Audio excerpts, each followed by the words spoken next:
Hello friends, welcome to all. आज मैं आपके लिए जो वीडियो लेकर आ रहा हूँ, देखिए अमेरिकी बाजार बहुत ही जबरदस्त संकेत अमेरिकी बाजारों से मिल रहा है।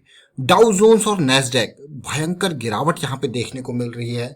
लेकिन अब क्वेश्चन होगा कि क्या करें।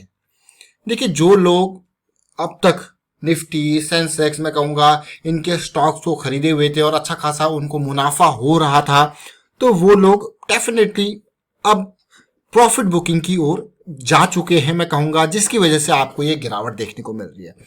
और आप ये देखिए कि जब कोविड की गिरावट आई थी उसके बाद से लेके अब तक मार्केट अपने वापस उन्हीं लेवल्स के आसपास तक, जो कि जनवरी के लेवल्स के आसपास थी, वहीं पे आ चुकी है।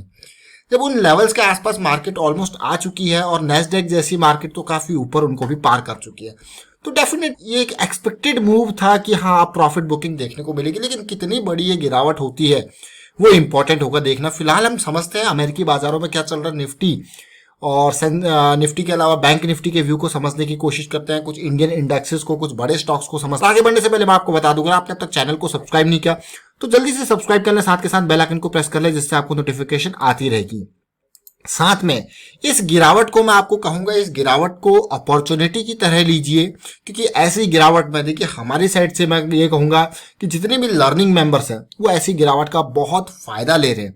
मार्केट में अगर आपको टिके रहना है लंबे वक्त तो आपको वन साइडेड नहीं बल्कि दोनों साइड का काम आना चाहिए।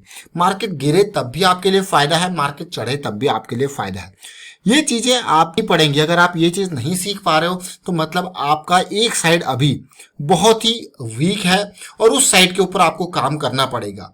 क्योंकि मार्केट चढ़े या गिरे, जब आप दोनों साइड में फायदा ले पाते हो तो आपको ये नहीं लगता यार मार्केट का आप इंतजार, क्योंकि मार्केट ये मान के चलिए कि 50% में, मैं सीधे रैंडम नॉर्मल एक नंबर कह रहा हूँ, 50% मार्केट चढ़ेगी, 50% गिरेगी भी। लेकिन आपको कब कब मौके देखने हैं, वो मौके आपको दोनों तरफ के आओगे तो आप मैक्सिमम मार्केट से ले पाओगे। जरा देखिए, नेस्डेक अभी 202 पॉइंट गिर चुका है। डाउ जोन्स अगर मैं देखूं तो 768 पॉइंट के आसपास गिर चुका है। अगर आप ओवरऑल पिक्चर देखते हो, आज की डेट में पहले इंडियन मार्केट गिर चुकी है। अब कई लोग कहेंगे हाँ, ये अमेरिकन मार्केट इंडियन मार्केट को फॉलो कर रही है। डेफिनेटली जब इंडियन मार्केट पहले गिरी हुई थी, यूरोपियन मार्केट गिरी, अब ये मार्केट भी गिर रही है। लेकिन यहाँ पे इसके साथ साथ अभी के टाइम पे मैं सिंगापुर निफ्टी के ऊपर लेके चलता हूँ। देखिए, अमेरिकी मार्केट का जो भी असर है वो सब कुछ सुबह सुबह आपको देखने को मिलेगा कि कैसा असर पड़ रहा है एशियन मार्केट के, उसकी गिरावट का। तो फिलहाल सिंगापुर निफ्टी अभी फ्लैट टेरिटरी में देखने को मिल रही है, क्योंकि ये हमारे लिए एक मैं कहूंगा एक और ऑप्शन होता है, एक एडवांस सिग्नल होता है। सिंगापुर निफ्टी जो आज 1 बजे के आसपास तक गिरी थी 11,700 के लेवल तक, वहां से 11,820 का हाई बनाया और अभी 11,780 के आसपास ही ट्रेड करे। तो इंडियन मार्केट में जो हलचल दिन में देखने को मिली थी वो ऑलरेडी आप देख चुके हो। और इस मार्केट की हलचल में अगर मैं आपको डिटेल दिखाऊं तो जरा ध्यान से देखिए, इन इंडेक्सेस को भी मैं चार्ट पे आपको लगा के दिखाऊंगा। देखिए, निफ्टी ऑटो में देखिए 3% के आसपास की गिरावट देखने को मिली। निफ्टी आईटी सेक्टर हम ऑलरेडी कल से कवर कर रहे हैं और यहाँ पे गिरावट, जब अमेरिकी बाजार गिरते हैं तो इसका सीधे सीधा असर यहाँ पे देखने को मिलेगा, जो कि कल डेट में आपको देखने को मिल सकता है। निफ्टी मीडिया 2 से 3% के आसपास। मेटल आज बड़े गिरे, मेटल बहुत तेजी से भाग रहे थे, आज इसमें गिरावट देखने को मिली है। उसके अलावा overall picture metal auto sector में बड़ी गिरावट देखने को मिली है। ऑटो सेक्टर में आपको लेके चलता हूं कि कौन से शेयर्स गिरे जो मेजर हैं, उसके अलावा मेटल में। तो ये दोनों को जरा समझेंगे तो आपको दिखेगा मारुति तो सबसे कम गिरा है, सबसे ज्यादा hero MotoCorp, Bajaj auto, Mahindra and Mahindra, TVS motor, इनमें सबसे बड़ी गिरावट देखने को मिली। साथ के साथ अशोक लेलैंड, आयशर मोटर, बालाकृष्ण इंडस्ट्रीज, ये बड़ी गिरावट आपको ओवरऑल देखने को मिली है। लेकिन मेटल सेक्टर में जब आप देखोगे तो वो तो ऑटो सेक्टर था, मेटल सेक्टर में Jindal steel, Hindalco, JSW steel, Tata steel पिछले कुछ टाइम में ये बहुत तेजी से भागे थे। अब करेक्शन भी एक पार्ट होता है हर चीज का। देखिए, करेक्शन जरूरी है, एक हेल्दी करेक्शन एक अप ट्रेंड के लिए जरूरी होता है। लेकिन किन्हीं स्टॉक्स में यहाँ पे ये एक हेल्दी करेक्शन का काम करेगा, कहीं पे ये डाउन साइड की चीजें स्टार्ट हो रही होंगी, उन सारी बातों को देखेंगे।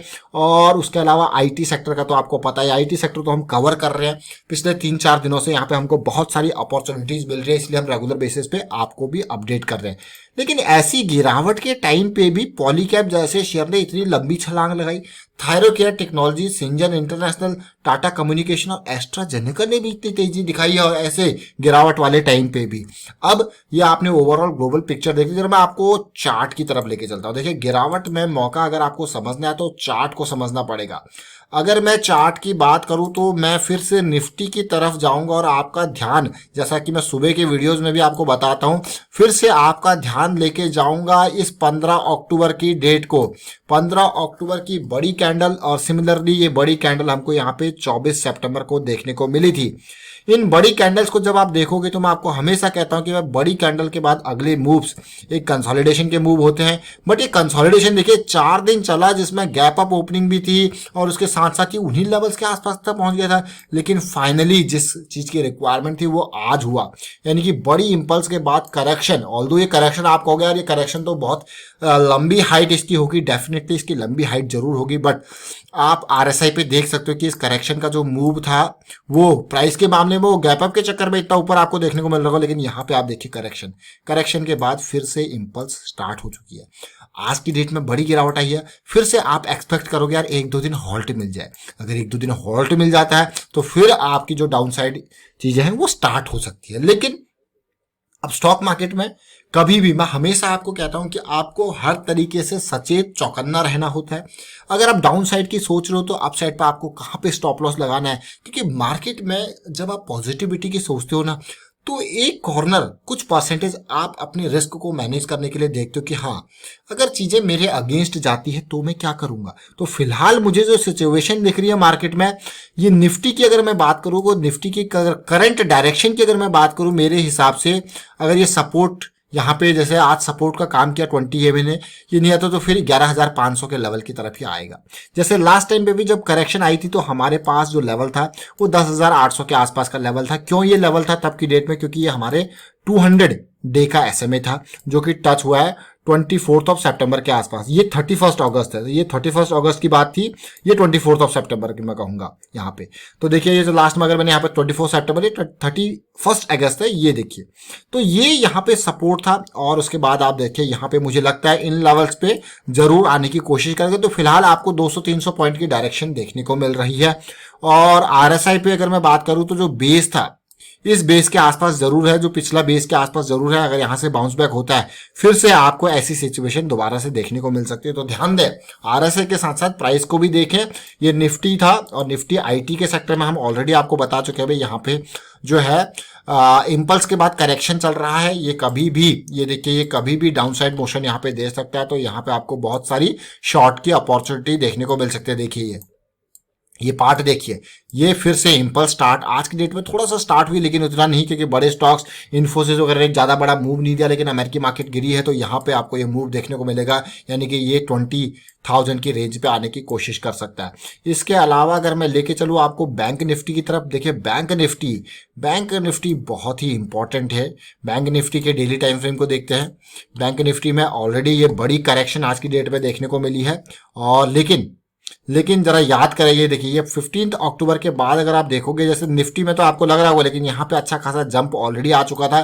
तो यहाँ पे आपके लिए ज्यादा अधिक मैं कहूंगा 23,500 के आसपास तक ये सपोर्ट, अभी तो 20 EMA का सपोर्ट अवेलेबल है, साथ के साथ यहाँ पे 200 की लाइन भी है। तो बैंक निफ्टी इस एरिया में स्ट्रॉन्ग सपोर्ट बैंक निफ्टी के लिए अवेलेबल है 23,000 से 23,500 की रेंज में। अब आपको क्यों?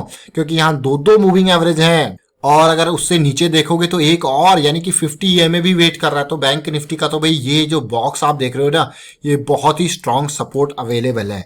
देखिए अब यहाँ पे अगर मैं देखूं, देखिए अपॉर्चुनिटीज आपको बहुत सारी मिलेंगी। जरा निफ्टी मेटल को देखते हैं। निफ्टी मेटल में जो करेक्शन आई है आज की डेट में, बड़ी करेक्शन आई है निफ्टी मेटल में, तो जब उसको देखते हैं समझने की कोशिश करते हैं। देखिए बुलिश क्रॉस बना था, बुलिश क्रॉस बनने के बाद रिक्वायरमेंट थी आज करेक्शन की। ऐसे बहुत सारे स्टॉक्स थे निफ्टी मेटल के जो कि बुलिश क्रॉस इन्होंने डेली में बनाया था। लेकिन एक सिचुएशन देखिए, डेली में तो बुलिश क्रॉस बनाया लेकिन वीकली में बुलिश क्रॉस नहीं बना है। वीकली में अगर बुलिश क्रॉस नहीं बना तो क्या ये लोअर हाई होगा? ये देखिए क्या ये लोअर हाई होगा? अगर ये लोअर हाई होता है तो फिर हमें लोअर लो मिलती है, हमें और पेन की एक्सपेक्टेशन यहाँ पे होगी। ये निफ्टी मेटल है, क्या सिचुएशन पिछली बार की तरह होती जाती है? देखिए पिछली बार भी लास्ट टाइम पे ये देखिए आप लोअर हाई बना था और उसके बाद पेन आपके सामने आया था। अभी देखिए निफ्टी ने, इसीलिए मैं आपको कह रहा हूं कि बुलिश क्रॉस नहीं बनाया, तो ये पेन काफी इंपॉर्टेंट है। ये पेन जल्दी से जल्दी यहाँ पे रिजॉल्व हो और वापस ही यहाँ पे हो तो बढ़िया है, अदरवाइज ये पेन डाउन आएगा। जैसे जैसे प्राइस डाउन होगा तो ये बुलिश क्रॉस बनने नहीं देगा, क्योंकि प्राइस नीचे चले जाएगा तो बुलिश क्रॉस कैसे बनेगा? ये निफ्टी मेटल के हालात है। निफ्टी मेटल डेली में बुलिश क्रॉस, थोड़ा सा बियरिश क्रॉस बनाया था, वापस बुलिश क्रॉस हुआ था, लेकिन अभी जो करेक्शन आई है उस करेक्शन का रिजॉल्व होना जरूरी है जल्द से जल्द, अदरवाइज चीजें डिटेरियोरेट होती हुई दिखेंगी। मेरी एक्सपेक्टेशन ये है यहाँ पे, अगर मैं कहूँ निफ्टी मेटल में, कि यहाँ डाउन साइड थोड़ा सा और नीचे अगर आ जाए और जल्दी से जल्दी ये करेक्शन रिजॉल्व हो जाए तो अच्छी बात है, एक पॉजिटिव सिग्नल देखने को मिलेगा। तो हमने यहाँ पे अलग अलग सेगमेंट की। अब डाउन साइड की ट्रेड्स की जब बात आती है ना, तो भाई डाउन साइड की ट्रेड आपको काफी, जैसे आप देख रहे हो ना यहाँ पे अप साइड में आपने देखा इंपल्स बना, करेक्शन बना, इंपल्स बना, आपने देखा करेक्शन रिजॉल्व हुआ, आपने एंट्री ले ली और यहाँ पे प्रॉफिट बुकिंग स्टार्ट कर दी। उस तरीके से डाउन साइड में देखिए इंपल्स बना, करेक्शन बना, इंपल्स बन गया। तो ये देखते हो आप करेक्शन कब रिजॉल्व हो रही है, आप यहाँ पे शॉर्ट अपॉर्चुनिटी ग्रैब करते हो। तो फिलहाल मैं वाइंड अप करता हूँ वीडियो को। उम्मीद करता हूँ आपको समझ में जरूर आएगा। वीडियो अच्छा लगा तो वीडियो को शेयर जरूर कीजिए, लाइक कीजिए। चैनल अगर आपने अब तक सब्सक्राइब नहीं किया तो जल्दी से सब्सक्राइब कर ले, साथ के साथ बेल आइकन को भी प्रेस कर ले, जिससे आपको नोटिफिकेशन आती रहेगी। Thank you for watching the video.